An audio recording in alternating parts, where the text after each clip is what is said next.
सर्वप्रथम मी धामाले सरांचे विशेष आभार मानत, कारण अचानक म्हणजे माझं खूप धावपळीत मी स्वतःला खूप धावपळी समजायचो. धामाले सर तुम्ही पण बघायचे, मला असं वाटायचं मी माझ्या खूप कामात मी खूप काम करतोय, म्हणजे काम किती करत असं मला माहित नाही, पण मला वाटायचं खूप काम करतोय मी स्वतःसाठी. आज मी खरं बोलतोय, मी स्वतःसाठी कधीच वेळ देत नव्हतो, स्वतःच्या शरीरासाठी कधीच वेळ देत नव्हतो. आता काही माझा इयरफोन जोडीदार आहे, त्याच्याबरोबर धामाले सरांनी त्यांनी मला फोन केला, धामाले सर तुझ्याकडे काहीतरी काम आहे, असं काहीतरी काम आपलं.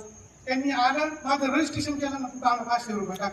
रजिस्ट्रेशन केल्यानंतर त्यांनी मला सांगितलं तुला असं असं करायचं, म्हणजे उडून टाळून मी इथं आलोय सर. म्हणजे खरं जर सांगायचं उडून टाळून आलो, पण इथं आल्यानंतर मला एक स्वतःला खूप आनंद झाला की मी आज आयुष्यात पहिल्यांदा माझ्या स्वतःसाठी काहीतरी करतोय. आणि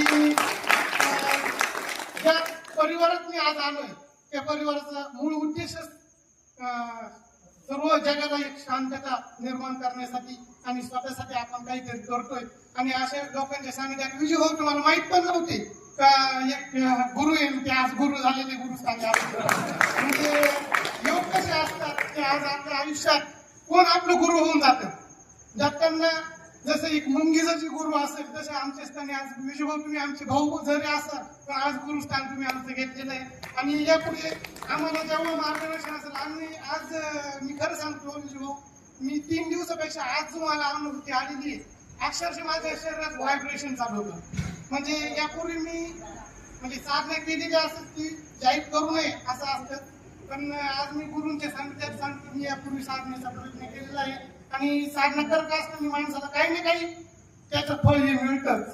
म्हणजे आपण असं समजा आपण गुरुच्या सानिध्यात आलो, आज आपण स्वतःसाठी करतोय, ही एक साधनाच आहे. आणि या साधनेचं आपल्याला काही ना काही फळ हे 100% नाही पण 1% कळून आपल्याला ते मिळणार, आणि ते चांगलंच असणार. फळ हे साधनेचं चांगलंच असतं. आणि आज गुरुंच्या सानिध्यात मला जर माझं काही साधना अजून वाढवता आली तर मला गुरुच्या साधनेतली साधना वाढवते. आणि मी सर्वांचा आभार मानतो, गुरुजनांचे आभार मानतो. माझे 2 शब्द सांगतो.